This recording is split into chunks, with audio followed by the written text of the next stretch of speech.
سلامت باشید.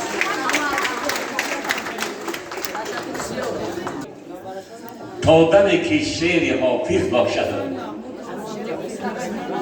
تا دمی که شعر حافظ باشد و جام و سبو زنده باشید، شاد باشید، وقت باشد بر شما هم سفر هم روبرو، هم سفر هم روبرو.